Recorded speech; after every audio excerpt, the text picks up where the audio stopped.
കഴിഞ്ഞ ഒരു 11 ദിവസമായി നമ്മൾ അറിയുന്നൊരു വാർത്തയാണ്. കർണാടകയിലെ ഷിരൂരിൽ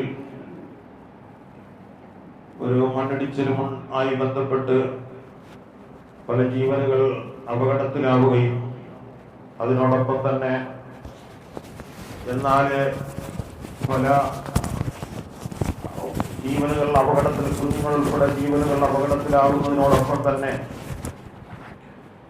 അർജുൻ എന്ന് പറയുന്ന ഒരു സഹോദരൻ ജീവൻ ഉണ്ട് എന്ന നിലയിൽ അവന്റെ ജീവന് വേണ്ടിയിട്ട് 10-15 ദിവസമായി നമ്മുടെ രാജ്യത്തിന്റെ ഏറ്റവും വലിയ സാങ്കേതിക വിദ്യകൾ പ്രയോജനപ്പെടുത്തിക്കൊണ്ട് അവന്റെ ജീവൻ കിട്ടുമോ എന്നുള്ള ആശങ്കയിൽ ഈ നിമിഷവും തെരച്ചിലാണ്. ഏതായാലും സന്തോഷകരമായ വാർത്തകൾ ഉണ്ടാകുന്നതിന് അള്ളാഹു തൗഫീഖ് നൽകട്ടെ എന്ന് ദുആയിരക്കുകയാണ്. പിന്നെ അത് അങ്ങനെ ഒരു ജീവൻ നിലനിൽക്കാൻ ഇനി സാധ്യതയില്ല എന്നത് മറ്റൊരു വശവും കൂടിയാണ്. കാരണം ഇത്രയും ദിവസങ്ങൾ കഴിഞ്ഞു മണ്ണിനടിയിൽ പെട്ടിട്ട്, അല്ലെങ്കിൽ വെള്ളത്തിനടിയിൽ പെട്ടിട്ട്, ആദ്യം വെള്ളത്തിനടിയിൽ മണ്ണിനടിയിലാണ് എന്ന് പറഞ്ഞുകൊണ്ട് ശക്തമായ നിലയിൽ വാദങ്ങൾ ഉണ്ടായി.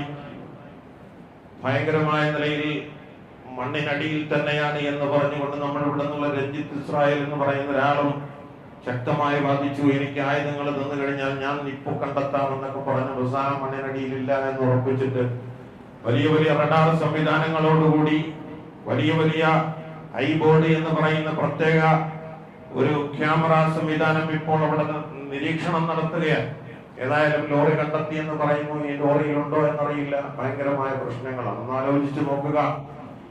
ഇന്ത്യ എന്ന് പറയുന്ന ലോകത്തെ ഏറ്റവും വലിയ സൈനിക ശക്തിയായി അറിയപ്പെടുന്ന ഒരു രാജ്യമാണ്.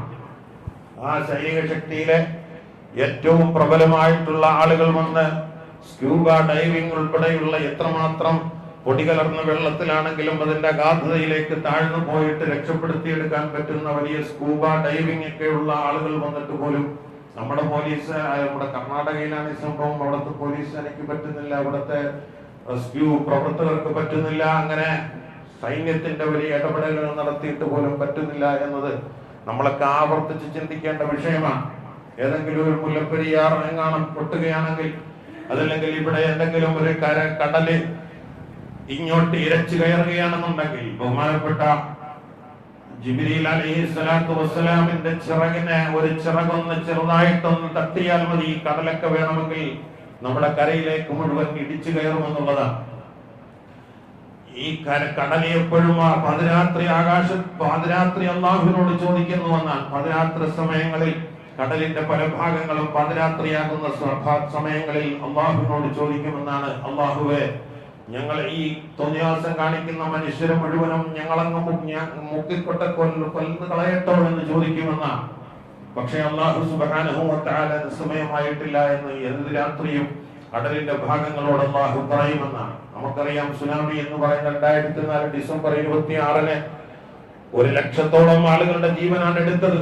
വലിയ ടൂറിസ്റ്റ് വലിയ സൗധങ്ങൾ ഉണ്ടാക്കി വെച്ച്, മണിമന്ദിരങ്ങൾ ഉണ്ടാക്കി വെച്ചിരുന്ന സ്ഥലങ്ങൾ. നമ്മളിപ്പോ ഈ ശിരൂർ എന്ന് പറയുന്ന സ്ഥലവും നല്ല പ്രകൃതി ഭംഗിയുള്ള സ്ഥലമാണ്. നല്ല വലിയ ഹൈവേ ആണ്, നല്ല വിശാലമായ ഹൈവേ ആണ്. ഒരു സൈഡിൽ വലിയ കൊക്കയാണ്, കൊക്കയല്ല, ഒരു സൈഡിൽ വലിയ മല പോലെയാണ്, ഒരു സൈഡിൽ നദിയാണ്. ആ നദി എന്ന് പറയുന്നത് കടലുമായിട്ട് വളരെ അടുത്താണ്. ഇങ്ങനെയൊക്കെയുള്ള ഒരു ഭാഗത്താണ് അവിടെ സംഭവിച്ചിരിക്കുന്നത്. ഇനിയിപ്പോ ഈ അർജുൻ എന്ന് പറയുന്ന ആ സഹോദരൻ ഒരു പക്ഷേ ഇനി കടലിൽ ഒഴുകി പോയിട്ടുണ്ടോ എന്നറിയില്ല. കോടിക്കണക്കിന് രൂപയുടെ രക്ഷാപ്രവർത്തനം നടത്തിയാലും മനുഷ്യന്റെ ജീവനെ രക്ഷിക്കാൻ പറ്റുകയില്ല എന്ന് ആവർത്തിച്ച് അല്ലാഹു നമ്മളോട് പറഞ്ഞുകൊണ്ടിരിക്കുകയാണ്. നമ്മൾ മനസ്സിലാക്കേണ്ടതാണ്. 18 കോടിയുടെ ഒരു മരുന്ന് ചെലവഴിച്ചിട്ട് ഒരു കുഞ്ഞിനെ രക്ഷപ്പെടുത്താൻ വേണ്ടി നമ്മളൊക്കെ ശ്രമിച്ചു. എത്ര കോടി കണക്കിന് പൈസ ഉണ്ടെങ്കിലും ശരി, നമ്മൾ കൊറോണയുടെ സമയത്ത് വലിയ ലക്ഷക്കണക്കിന് വലിയ മെഡിക്കൽ എക്യുപ്മെന്റ്സിന്റെ വിലയുള്ള മെഡിക്കൽ എക്യുപ്മെന്റ്സിന്റെ മുന്നിലാണ് ഡോക്ടർമാർ മരണപ്പെട്ടു പോയത്.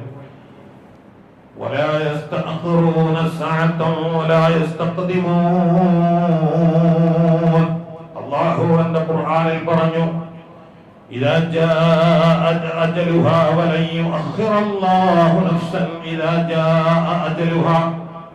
അല്ലാഹു ഖുർആനിൽ പറയുന്ന ഒരുപാട് കാര്യങ്ങളുണ്ട്.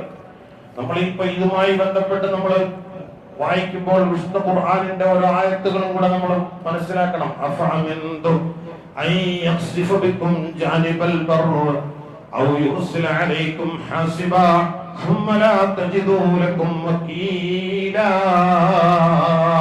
സൂറത്ത് ഇസ്രാഈലിന്റെ 68ാമത്തെ ആയത്താണ്. നിങ്ങൾ നിർഭയമായിരിക്കുകയാണോ?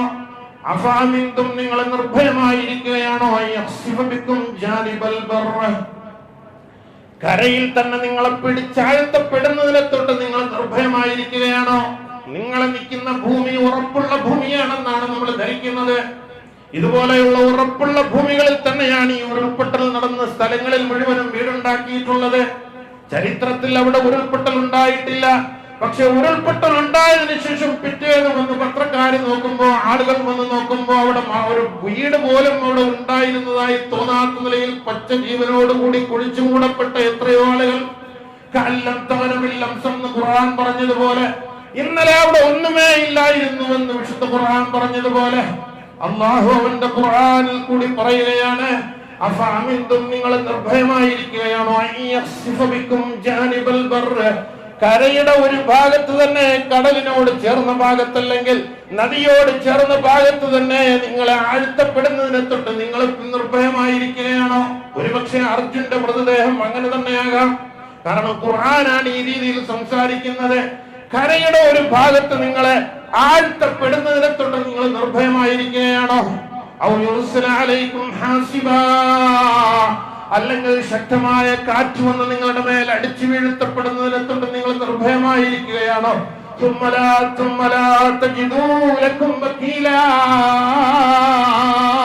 പിന്നെ നിങ്ങൾക്ക് ആരെയും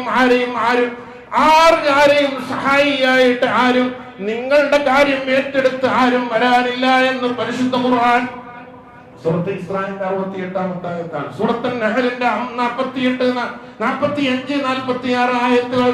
അഫഅമിനല്ലദീന മക്കറുസ്സയ്യാത്ത് അൻ യഖ്സിഫല്ലാഹു ബിഹിമുൽ അർള ഔ യഅതിയഹുമുൽ അദാബു മിൻ ഹൈസു ലാ യശ്ഉറൂൻ.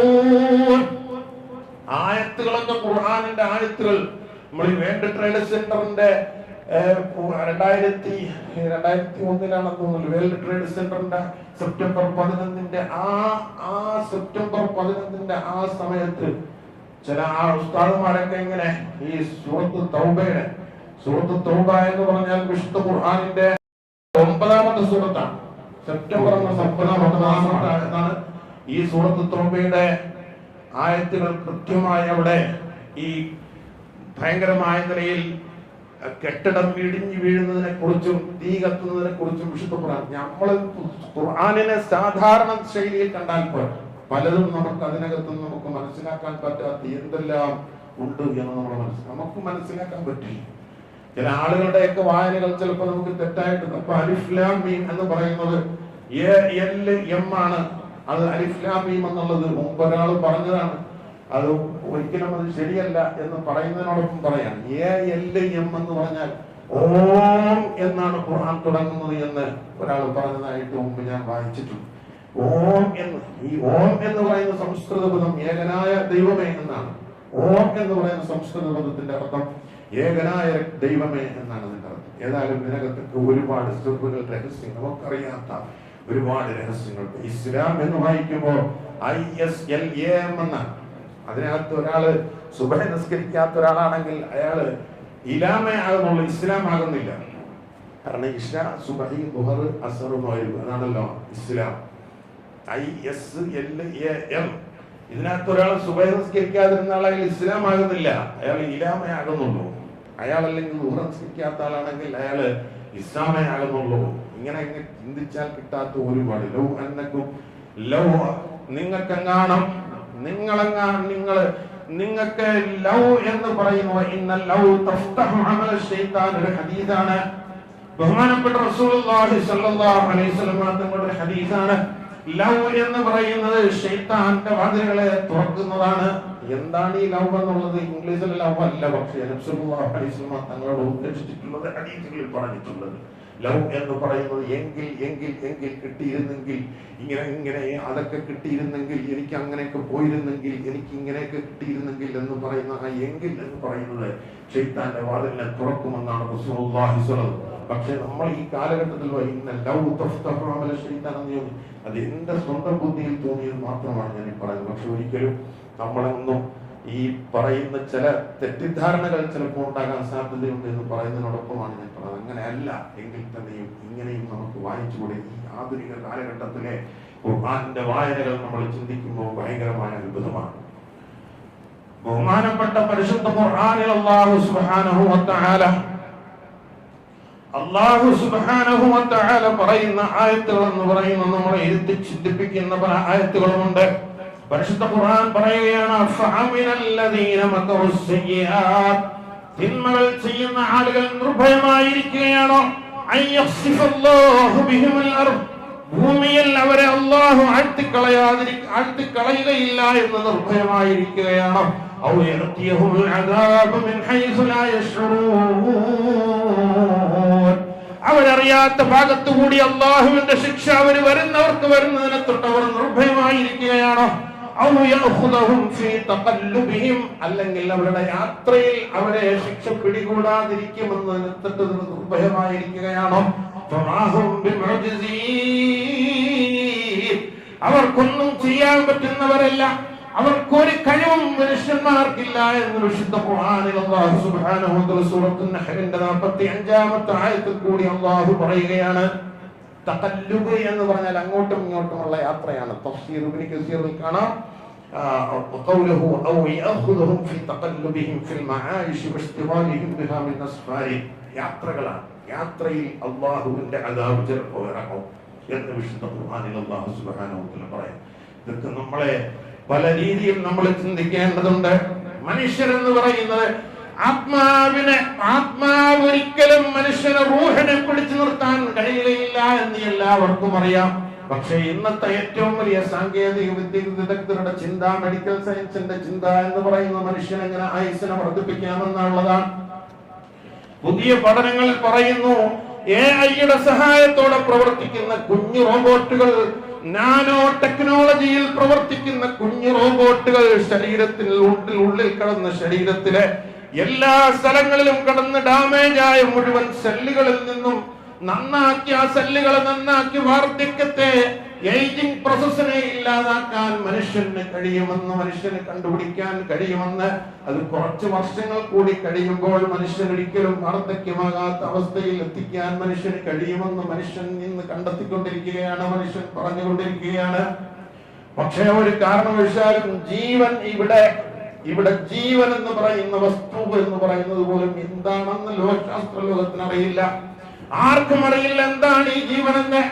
ലോകത്തുള്ള മുഴുവൻ സയന്റിസ്റ്റുകളും കൂടെ ഒരുമിച്ച് കൂടിയിട്ട് ഒരു ഈച്ചയെ കൊല്ലാൻ വേണ്ടിയിട്ട് ശ്രമിച്ചാലും, അല്ലെങ്കിൽ ഈച്ചയ്ക്ക് ജീവനിടാൻ വേണ്ടി ശ്രമിച്ചാലും ഒരിക്കലും ജീവൻ കൊടുക്കാൻ പറ്റില്ല. അങ്ങനെ ജീവന് വേണ്ടിയിട്ടാണ് എല്ലാവരും പരിശ്രമിക്കുന്നത്. എന്തിനാണ് അമേരിക്കൻ പ്രസിഡന്റ് ഇന്ത്യയിൽ വരുമ്പോൾ ഇത്രമാത്രം വലിയ യുദ്ധസന്നാഹമായിട്ടുള്ള പട്ടാളക്കാരുമായി ഇവിടെ വരുന്നത്? ഒന്നുമില്ല, അയാളുടെ ജീവൻ പോകുമെന്നുള്ള പേടിയാണ്. എന്തിനാണ് അർജുനന് വേണ്ടിയിട്ട് ഇത്രമാത്രം കോടിക്കണക്കിന് രൂപ ചെലവഴിച്ചുകൊണ്ട് അയാളുടെ ജീവൻ എവിടെയെങ്കിലും ഉണ്ടെങ്കിൽ അത് രക്ഷപ്പെടുത്താൻ വേണ്ടിയിട്ടാണ്. എന്തിനാണ് ഒരു 18 കോടി കുഞ്ഞിന് വേണ്ടിയിട്ട് ചെലവഴിച്ചത് എന്ന് ചോദിച്ചാൽ ഒന്നുമില്ല, കുഞ്ഞിന്റെ ജീവൻ നിലനിർത്താൻ വേണ്ടിയിട്ട് മാത്രമാണ്. ജീവൻ എന്ന് പറയുന്നത് ഏറ്റവും പ്രധാനപ്പെട്ട വിഷയമാണ്. ആ ജീവൻ എന്ന് പറയുന്നതിന് വേണ്ടിയിട്ടാണ് ഒരു വലിയ കാറിൽ കൂടിയ സെക്യൂരിറ്റി സംവിധാനങ്ങൾ വെച്ചിരിക്കുന്നു. എന്തിനാണ്? ഇന്നിറങ്ങുന്ന പുതിയ കാറുകളിൽ 6ഉം 8ഉം എയർ ബാഗുകൾ ഘടിപ്പിച്ചിരിക്കുന്നു. എന്തിനാണ്? ജീവൻ നിലനിർത്താൻ വേണ്ടിയിട്ടാണ്. അല്ലാഹു സുബ്ഹാനഹു വ തആല വിശുദ്ധ ഖുർആനിൽ അല്ലാഹു സുബ്ഹാനഹു വ തആല പറയുന്നു, യസ്അലൂനക അനിർ റൂഹ്, റൂഹിനെ സംബന്ധിച്ച് അവർ നിങ്ങളോട് വന്ന് നബിയെ ചോദിക്കും. റൂഹ് മിൻ അംരി റബ്ബി, റൂഹ് എന്ന് പറയുന്നത് എന്റെ റബ്ബിന്റെ പ്രത്യേകമായ കാര്യമാണ്. ആ റൂഹിനെ സംബന്ധിച്ച് നിങ്ങൾക്ക് പഠിക്കാൻ മനസ്സിലാക്കാൻ പറ്റുകയില്ലെന്ന് അനിഷേധ്യമായ അവിതർക്കിതമായ 1400 കൊല്ലങ്ങൾക്ക് മുമ്പേ പരിശുദ്ധ ഖുർആൻ നമ്മളോട് പറയുകയുണ്ടായി. റൂഹിനെ സംബന്ധിച്ച് ഒരു കാരണപ്പോ എന്തെല്ലാം നിങ്ങൾ, അത് മാത്രമല്ല ഈ ലോകം അവസാനിക്കുമെന്ന് മറ്റൊരു വിഭാഗം ശാസ്ത്രകാരന്മാർ പറഞ്ഞു.